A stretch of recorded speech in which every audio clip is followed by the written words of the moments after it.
Well, Paul, welcome back to the future. We are still in 2019, November of 2019, which means we are officially in the Blade Runner era. Blade Runner, which we covered last week, and we are continuing along with a cyberpunk theme this week as we go into Neofeud, which is a point-and-click adventure game, very old-school style, came out 2017, I believe. Available on Steam and GOG. But just before we get into that, I'm going to go a little bit off topic and go a little bit 2 weeks into the past. Or was it 2 weeks or a little bit more than that? We were talking about Space Quest. Do you remember this one? I do, yeah. So we talked about the fact that I have only played a very little bit of Space Quest 6. I never finished it. And I played it a very long time ago. And you were pointing out one of the plot holes of the whole game being that they never really mention Beatrice Wankmeister. Now, as it turns out, I brought this up in some of the discussion groups I'm in on Facebook, and people pointed out to me that not only, and I totally missed this one myself, but they actually do acknowledge in the intro that you, they kind of passively acknowledge that you have consorted with a female officer of higher rank.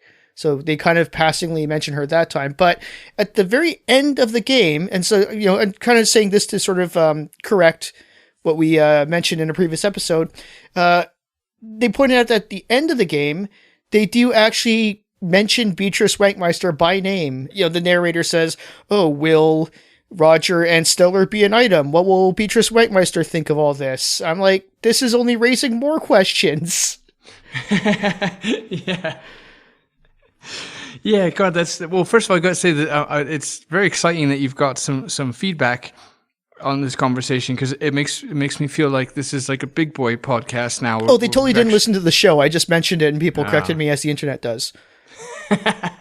All right, well, you know, I can pretend. Is this what it feels like, you know, to have follow-ups on an episode? This is glorious. Almost. Yeah, it's not 1 + 1 does not equal 2 here. You know, I've played that game twice, and I don't remember the ending part. I'm not denying it or anything like that. But I do remember in the beginning that kind of passing phrase, and I guess for me it was maybe just a bit too passive, and it didn't click. But yeah, like you said, it kind of just raises more questions than it bloody answers by you know, not mentioning it the entire game, and then at the very end just being like, what will she think of this? Well, what do you bloody think she's going to think of it? You're supposed to be getting engaged to her. And So, but yeah, I mean, I did look it up on YouTube as soon as people told me about it. Yeah, sure enough, the narrator's like, oh, well, suggests that there's a possibility that Roger and Stellar might get together, and the fact that Beatrice will probably not like that.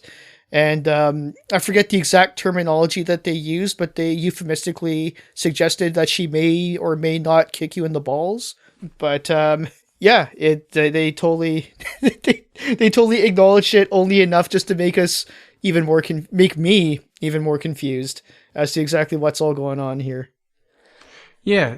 Bringing it up actually makes it just a little tiny bit worse. It really does, because, like I said in the episode, if you look at this as like a standalone adventure of Roger's, it works, and that kind of ruins it, because I could pretend that this was like a prequel or just, you know, just a random, you know, adventure chronicles of Roger sort of thing. But then bringing that back up into the situation does make it somehow worse. Yeah. Damn it. Oh, well. So, I don't mean any disrespect to this week's topic, which is Neofeud. Which, as I mentioned in the intro, is a point-and-click adventure game. Steampunk, very, very steampunk. And I looked up what steampunk is. Sorry, did I say? I'm saying steampunk. Why didn't you correct me when I'm saying steampunk? I mean cyberpunk. Are you even listening to me? I don't even know what I'm saying. Apparently, cyberpunk. It's a cyberpunk game. I don't know why I didn't verbalize it in my head. I'm like, he'd done it 3 times now. That was 3 times. Oh, you're the reason I have to edit so much. Nothing like breaking out a microphone at 3 a.m. to edit in your own vocal part because Paul didn't correct you. Oh god, now I feel bad. It's a cyberpunk adventure, and very cyberpunk. And I actually looked up a definition of cyberpunk because usually when I'm pretty sure of an abstract concept, I'm usually way off. But no, this is as cyberpunk as it gets. A definition of cyberpunk typically is, or rather, as defined definitively, because there's other ways to not be definitive when you're defining something. I don't know, whatever. Now I'm talking like you. Now you're gonna have to give us the definition of definitive on top of all this. Cyberpunk is a dystopian society with high tech and low life, basically. And that is pretty much exactly how you could describe Neofeud. And we mentioned Neofeud before. One of the reasons why I really wanted to drive home that we absolutely had to do this game during our Cyberpunk series is because I actually did mention it before in our episode about Kathy Rain as kind of like a counterpoint to a lot of what Kathy Rain did. Because some of you may or may not know, but just a refresher, or for those of you who are just tuning in, Kathy Rain was a very polished game, which I concluded at the time by saying every bit and piece of it is like 10 out of 10, but it comes together as an 8 out of 10 overall. Whereas Neofeud is kind of the opposite of that, where it is very flawed, but it comes together as a whole a lot stronger than its individual pieces. Yeah, that's very, very well put. I think Kathy Rain fell in the sense that it played it very, very safe. And Neofeud takes a lot of chances and a lot of risk. And what I particularly love about Neofeud is there's a lot of artistic expression in this game. Oh, absolutely. There is, I can only imagine, probably a biblical-sized script for this game. I mean, the amount of care and effort and crafting that the developer put into this game. In other words, there's what I love about Neofeud is there's a lore, there's a history to the town that you're in, to the world that you're in, I should say. That was all very, very well fleshed out by the developer beforehand, so that, it doesn't feel sloppy as you're playing. But there was a few times where I sat back and was like, wow, like this, there's a lot of thought and care went into the story. It definitely does feel inspired, and that's because it kind of was. I follow Christian Miller, who was like it's basically an auteur project. Like, he did everything. He's the lead programmer, he's the artist and animator, he does like a bunch of the voices, he does at least 2 of the main characters, he is the writer, he does the music. He did everything, basically, for this game. I think if he got any help for it, otherwise, it's basically just in, like, funding and, other voices. I don't think there's anything he hasn't done for this game other than just, like, providing a few of the other voices. So, but, the voices are... But, just a couple of criticisms to start, and I don't mean this any way harshly, I'm just being honest here. The voice acting is does not come across as professional quality, I should say. But at the same time, it's still also kind of really good in the sense that, at the very least, when I read the credits, when I saw which voices were done by Christian Miller, there were very much characters that I did not think were the same person doing that during those different voices. So he's very vocally talented in that way. But, it is just a little bit, it's just a little bit rough around the edges. Everything about this game you can really describe as rough around the edges. The animation is, it's a little bit rough, and the art is a little bit rough, but, it kind of all works because of the themes of the game. Like, the cyberpunk, sometimes the user interface can be a little bit clunky, but being like that whole clunkiness of technology, it kind of works almost. It's not going to be for everyone. A lot of people are going to still expect a polished product, but I think that it actually, I didn't mind it because it kind of like immersed me into the whole experience and the overall feel. It's like it's like if you actually like wear aviator glasses to play a flying sim or something like that. It's just really just that gets you that little bit more authenticity. Yeah. Whenever I play a car racing game, I like to put on fingerless gloves. Yeah, that kind of thing, right? I don't know if you actually do that, but like, no, that's totally it. But he did say that he based it on his experience of growing up in a Hawaiian ghetto. The creator himself, Christian Miller, is Native Hawaiian, and he is actually a social worker in the Hawaiian ghetto. And so a lot of this is very personal to him. Like this, I don't know the politics and the situation going on over there, so I can't really talk about how some parts of it may be analogous, and I am not going to weigh in on any political viewpoints. But obviously, this is something which is very personal to him, and something which fueled his story and the narrative. And so that's take what you want from that, but that's why it's such a lived-in world, because it's actually a world that he is drawing from out of reality.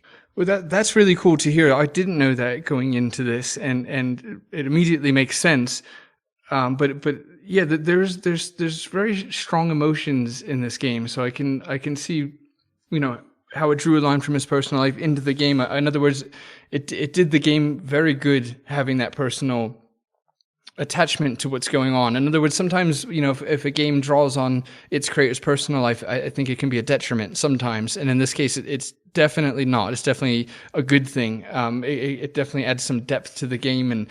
And God, I can say, when you think Hawaii, you picture, North Shore, Oahu, beautiful beaches and things like that. But I visited Hawaii once, and when you first get out of the airport in Honolulu, it is not like the postcards. It's a little bit on the yuck side. Oh, so really? Wow. I can imagine the side of Hawaii that he possibly drew from, because there is some sides that were really rather seedy. Right. Arriving in Honolulu can be a little disappointing until you get about 30 minutes out of it. But anyway, instead of shitting on one of the 50 states here, we should move forward with the game. I think it's cool you said that he'd done the music, because that was one thing I wanted to point out as being a real plus for me. I really, really enjoyed the music.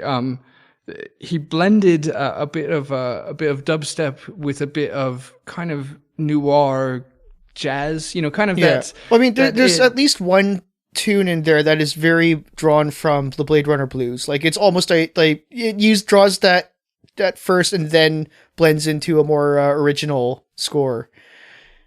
Yes, yeah, absolutely. I guess no shocker to any listeners for me to say that I liked it. With that said, but it did a good job. It did a good job of setting the mood. In other words, so when they'd play the more kind of jazzier, noir, gritty detective sort of music, it really fit as Carbon sits in his kind of dingy, poorly lit office. I mean, it all really helped build the mood.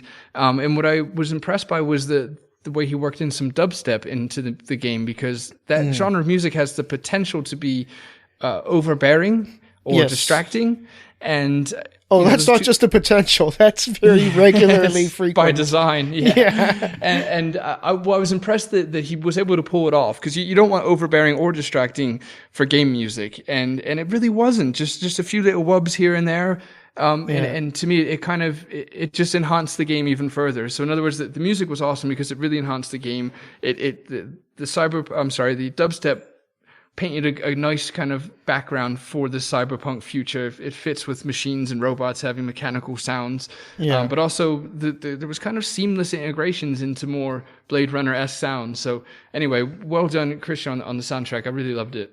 Yeah, agreed. I mean, and like I said, I already mentioned the one where it sort of like starts off very reminiscent of Blade Runner blues and then goes into its own thing. Another one that really stuck out to me is one that actually starts off with the sound of a dial-up modem and then kind of blends into before blending into a more into the full-on score. But no, it's really cool. I thought that the music really added, and actually that was kind of one of the things where I was kind of wondering if maybe the music is the one thing that Christian didn't do, but when I looked through the credits, I was very specific to look for that part, and no, he did the music too. It's impressive. He did all this. Yeah. It's amazing. It's part of the reason I love these indie games in the classic style, because it's it's so impressive to admire the artist behind this. I love when it's a single person game, and there's a lot out there, like Francisco Gonzalez, our own lovely Julia Minamata, Phil Fortier. There's a lot of people out there that do everything, and for Christian in this game, it's like you look at the artwork and it's fantastic. I mean, like you said, the style of the art can be objective. Certain people may fancy it, certain people may not. I personally very much enjoyed it. I liked, dark lit things with neon lights and such. So it was right up my alley. But I mean, I know my artistic limitations. And for example, looking at the headshots of the characters, that's really impressive. Like, a lot of people can get close enough with art to make it work in a game like this. But there's certain thresholds that most people will hit a ceiling at, and for me, one of them is drawing faces and things like that. So I mean, to sit back and be like, he drew the backgrounds, he drew the characters, he drew the headshots, he programmed the bloody thing, and he did the music. I think it serves the game well to keep that in mind as you're playing it, because of course, absolutely, that's definitely it furthers the important. enjoyment. Yeah, really, for me, really furthers the enjoyment. And and it kind of excuses a lot, because, like I said, a lot of people who won't know this, or a lot of people who just have that total, they want better and better. It'll be a little bit hard to make that transition to something which is a little bit edgier, but I think if going into it, or if at the time, or even in hindsight, if you sort of find out, oh, he did everything, it kind of like really says like, okay, well, like, how much you expect it to be perfect? Like, the guy did what he could. It was awesome that he did all that, right? Because you look at the art and say, okay, you wouldn't see this in a professional game, because you would get like these real professional artists who could do like 10 times better job. But it kind of works with like the cyberpunk theme was chosen so well because it excuses a lot of these so-called flaws. You get that edgier, dumpier environment, and and it kind of works that the art looks almost like it's taken out of a comic from a 90s zine or something like that, right? Right.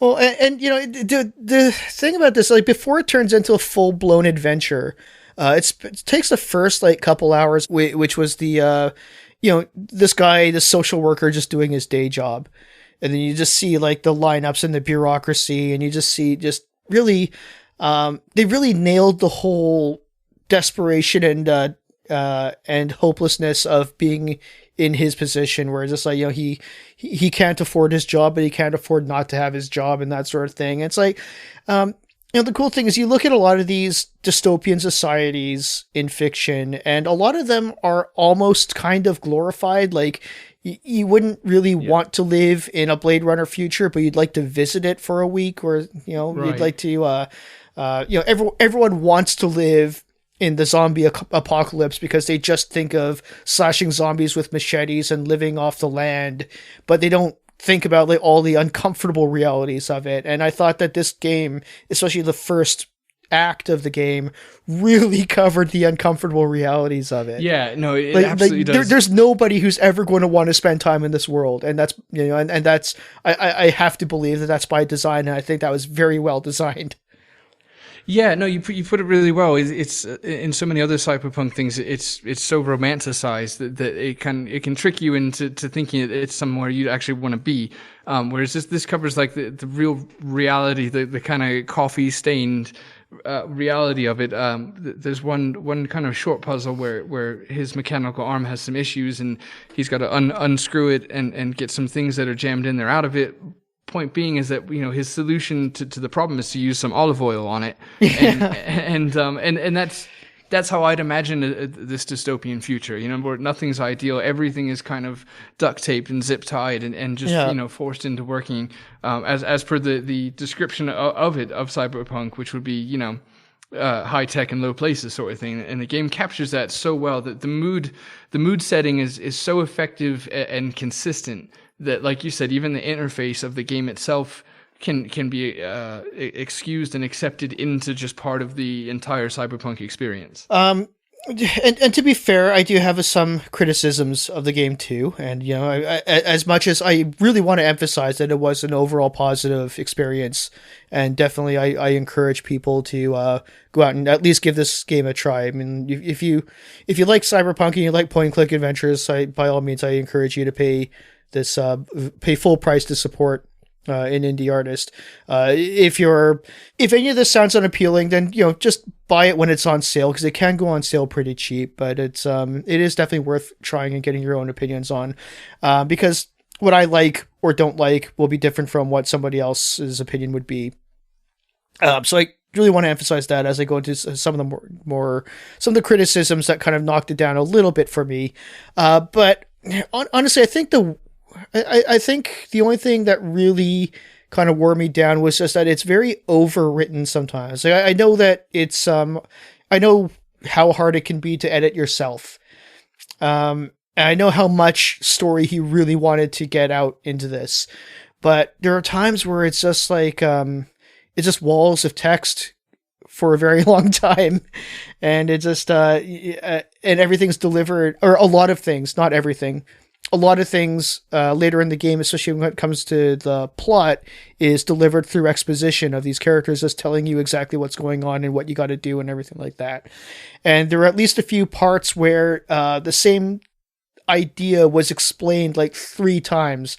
Where first, like, Carl Carbon will assess the situation, and then the $1 million baller, because he talks in this like street jive slang. He has to say it in his own words. And then I forget what the princess's name is. But then she has to like sort of be the voice of reason and say, oh, well, we're going to do this. And it's like, I kind of know, it's like, okay, you just said the same thing 3 times over with just slightly different voices. And it's like, you could have, brevity is a virtue, I think. And I think that's one thing that could have, that really would have helped the experience for me a little bit more than it already was. I think that this game could have been brought down to about 2/3 the length if they kind of just did a little bit more, if they were a little bit more careful with their wording and a little bit more concise. And personally, I would have really enjoyed if this game was 2/3 the length that it actually was, because it did run a little bit long.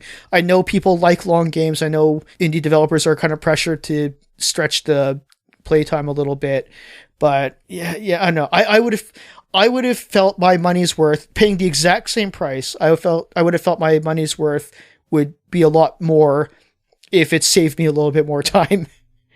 Right, yeah, I think you hit the nail on the head with indie developers being pressured to make the game longer. Like, I almost wonder if that was exactly some of the reasoning behind extending certain scenes and things like that. Because I get nervous. It very well could be, and and I can't blame them for that, because I know that there are the people who are out there that are like, oh, I'm not going to spend $15 if it's only going to be 8 hours. It's like, screw you, man. 8 hours is perfect. So I don't know. Yeah. I'm just getting my voice out there, but I understand where the indie devs come from.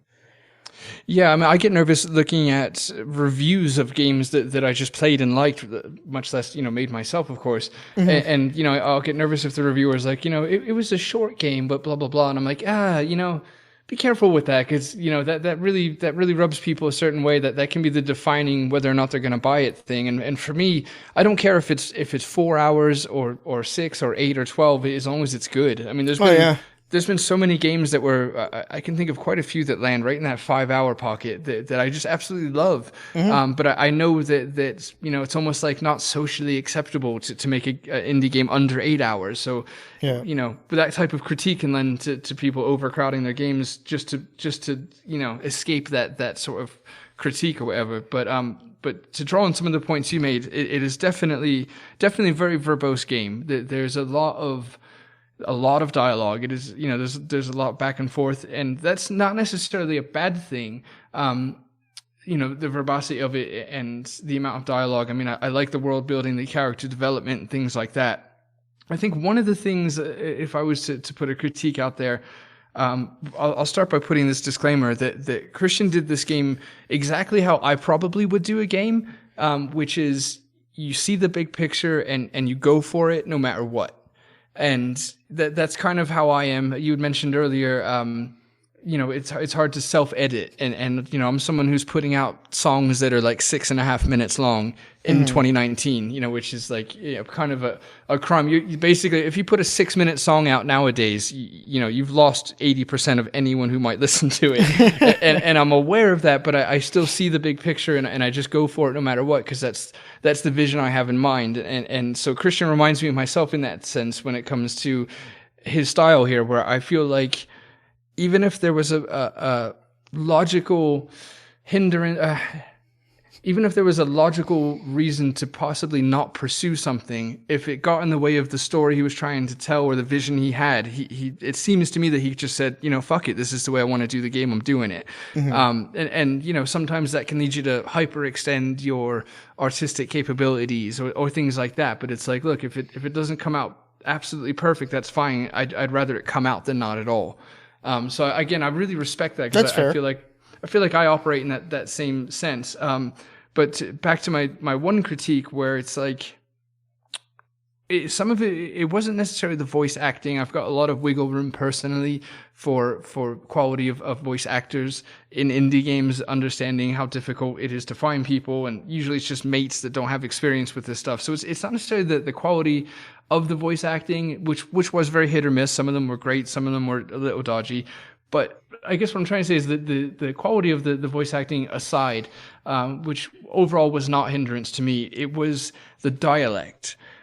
So having a lot of characters have a very strong accent or way of speaking, like the kind of street thug robot, or the sassy grandma at the complex. They all had such a personalized way of delivering dialogue that kind of it really works against the limitations you have with non-professional voice actors. So like it's in other words, it's not an easy task to ask someone to come in and be a convincing character in a game, but to also take someone with little experience and tell them, you've got to talk with this kind of jive language or whatever, British accent or street accent or whatever. It can really expose the lesser professional aspects of the people. You know what I mean? It's putting a lot on them to be like, act like this person, but also do it, with this kind of jive talking. So there was this thing in the game where most characters had a way of speaking that used a lot of slang, some of which was made up for the game, which was great. But I felt like that kind of, it made the characters so kind of extra. Like a lot of the characters were just, it lost some believability to me. When they had to be so blatantly talking in a certain way. Right. There was a lot of cheeky little laughs in this game. The game, there's some good stuff in there. There really was, because it doesn't you don't expect it. The game doesn't have to deliver on any laughs. It's not that kind of game. So when there was a few little tongue in cheek points or kind of just funny moments, it was really appreciated on my behalf. I'll just point out one, was there's a automated security sort of bot thing at the slums, and if you do the puzzle wrong, it's it says it's going to neutralize you, and it actually kills you, turns you into literal ash. And then as you're laying dead on the ground in a pile of ash, the robot's like, sorry, there was a miscalculation between our neutralizing systems, and a medic has been alerted and will be here shortly. Our apologies. I thought little things like that I thought were really great, and again was kind of believable. Yeah. In a cyberpunk world.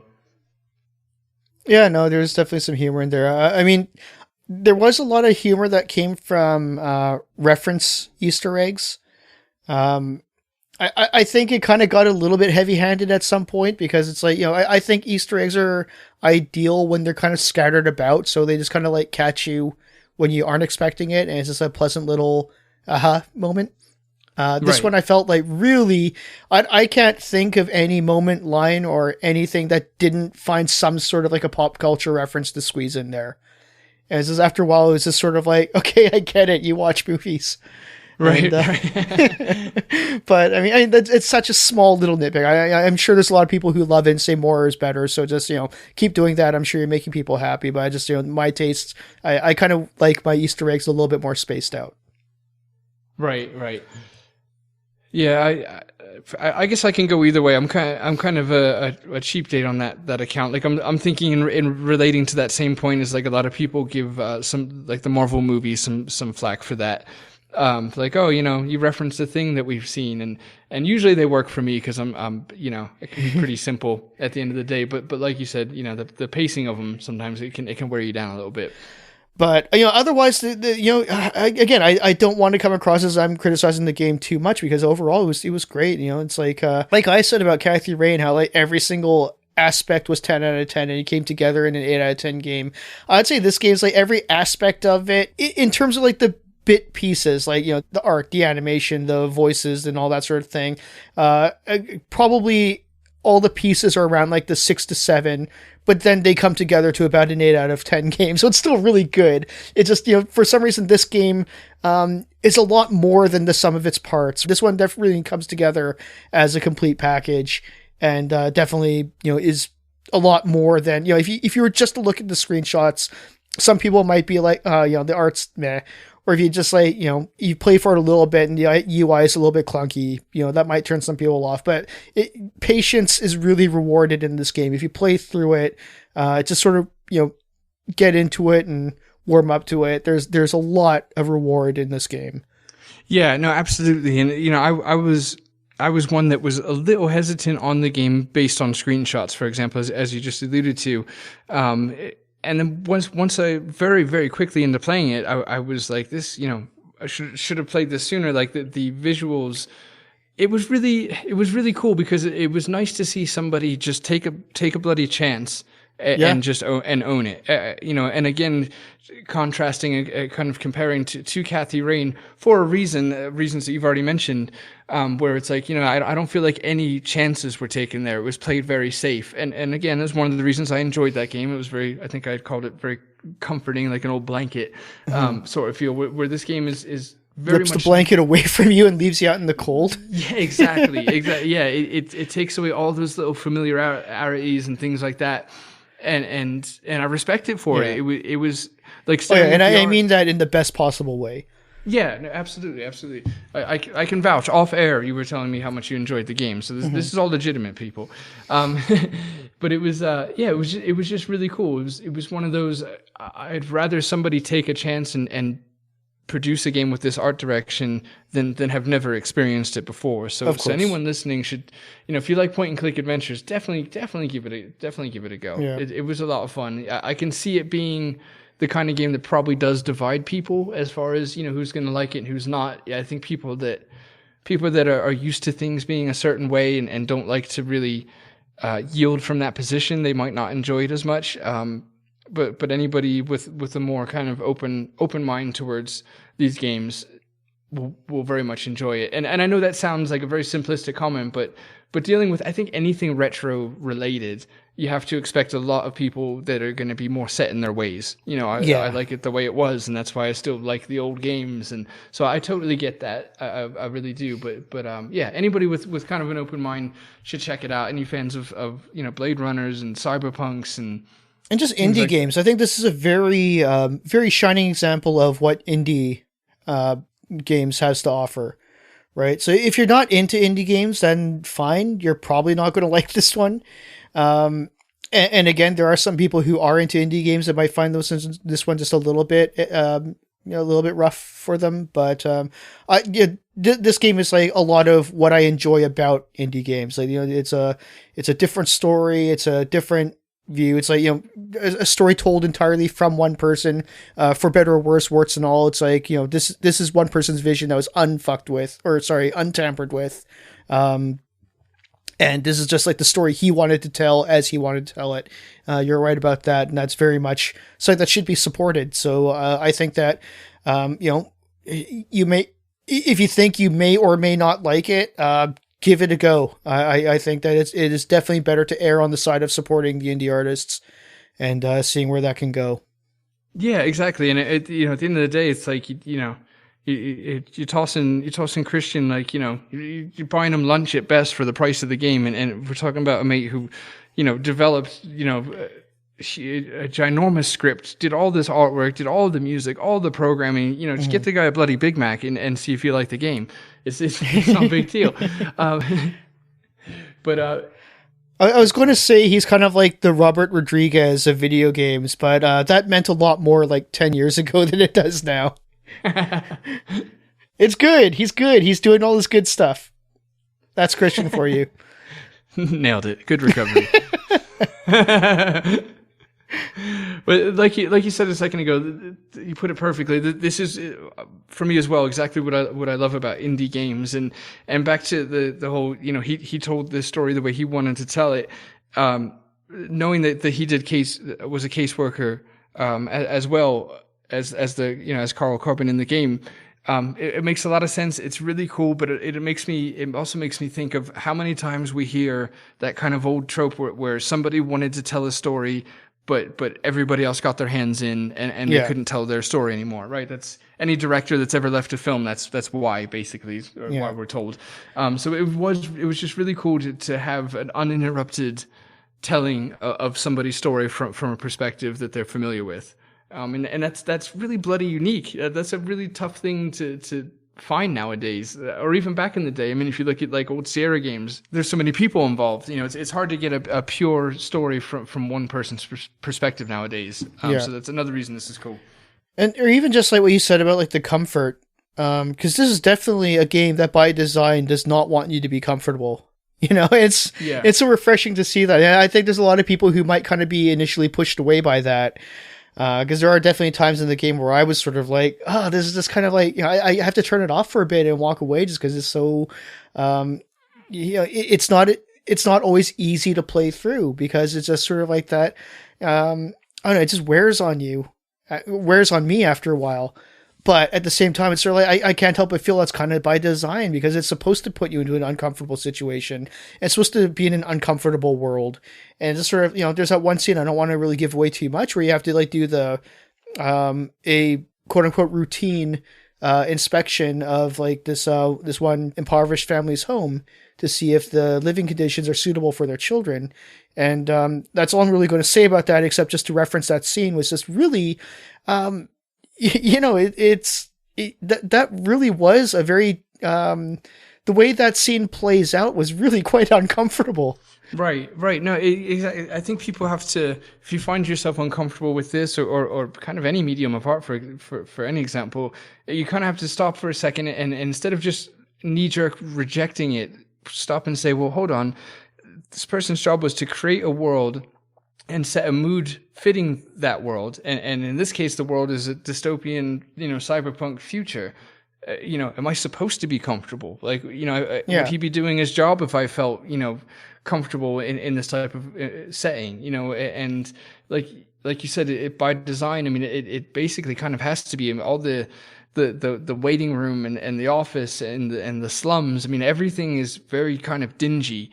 Nothing, artistically has been presented in any sort of acceptable social manner. It's all presented in a way that's supposed to be off-putting and fitting for the genre of the game, which it is. And I think, again, kind of artistically, I think that's a great thing. That's a great accomplishment and achievement on Christian's behalf. I remember I'd had a crowd review on some of my songs a long time ago, and one of the reviews that's always stuck with me as being one of my favorites was a largely negative review on a song, and the girl wrote, this whole thing made me extremely uncomfortable, and I didn't like it, and I feel just uncomfortable listening to it. And that's always been one of my favorite reviews because it's like good, like good, yeah. I made you feel feelings, like that's the point. I preferred you have been like I loved it as my favorite song ever. Yeah, that would be preferable, but I mean to not like it, but to give me a reason like it made me uncomfortable. I'm like, well, that's good. Like as long as it made you feel something and it affected you and honestly, it gave me like a weird head trip. I felt like very wizardry in that moment. I'm like, I have the power to make people uncomfortable. But for Christian and for this type of game, like even if it does make you uncomfortable, kind of stop and ask yourself, like, is it supposed to be or not? And if the answer is yeah, it's supposed to, then he's bang on. He's doing what he's supposed to do, and maybe see it through. And again, like there are some kind of legitimate concerns in terms of like a lot of the UI and controls and stuff like that. I know the font selection wasn't really the best. A lot of times, a lot of the way things are sort of laid out on the screen aren't the most strategic. But again, it's sort of like, I don't know. I kind of felt that almost kind of added to the world a little bit. Is sort of like, oh, well, if you can't handle a clunky UI on a point and click adventure, imagine what these people are going through, kind of thing. Right. Yeah. Right. So it's like, look at this guy has to fix his arm with olive oil. And, Yeah. it's sort of, even if somebody does kind of quit out of the game and sort of be like, no, that's too much for me. It's sort of like, well, it almost is kind of its own little bit of a statement, Yes. turned out of it. So it's just, it's kind of interesting like that. It's definitely a game that makes you think. It is, and on that note, as far as being rewarded by continuing on, little things like my very first impression of the game. One of them was that I didn't like the text boxes. I thought it was just I just thought it was like I don't know what the word is.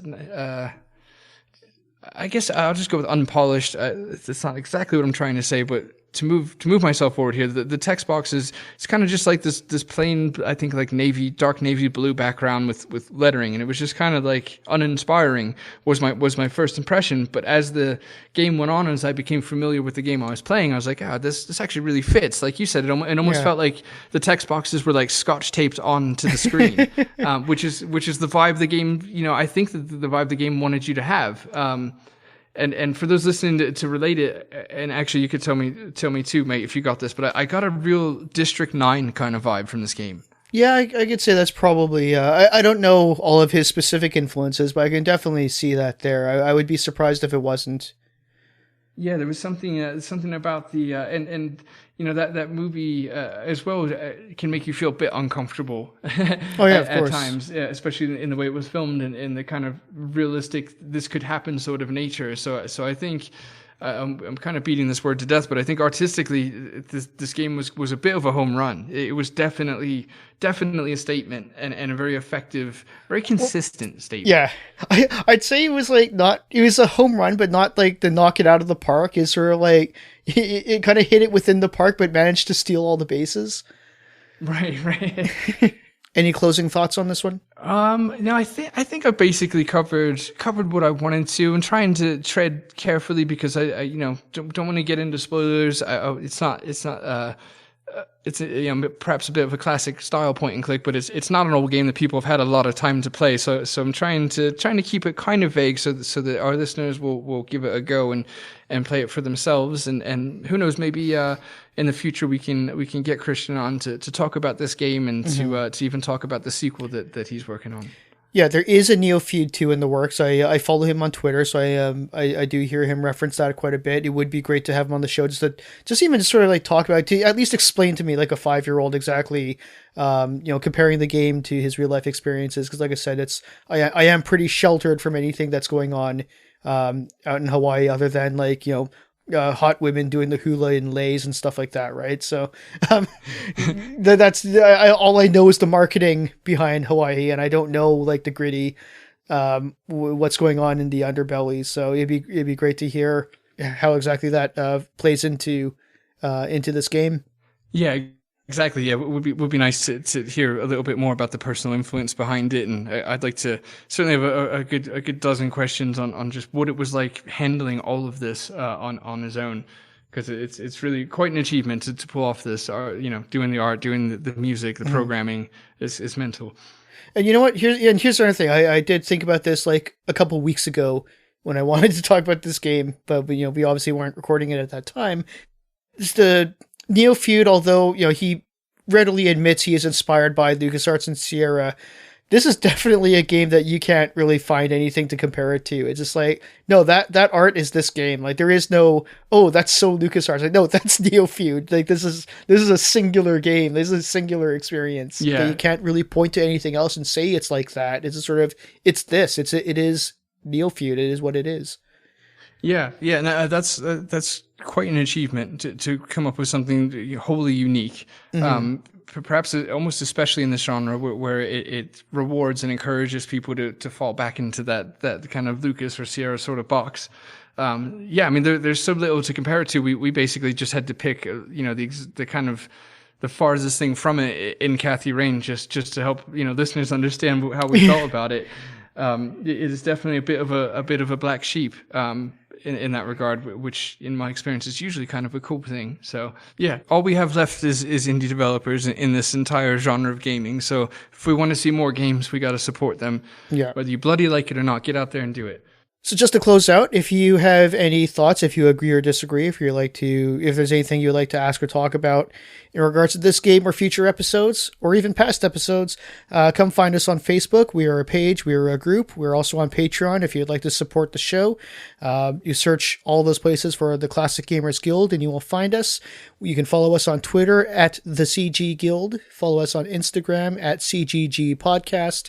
And you can write to us by email if you're one of those email people at mail@classicgamersguild.com. You can also write to us by ink and quill if you like. I'm not giving out my address.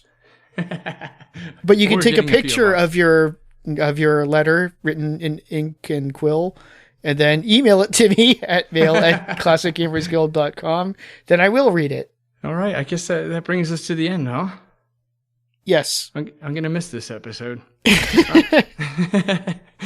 All right. I'll sign us off then. I just want to say one last thing. I've never seen the movie Alien. I hate you. Don't do murder.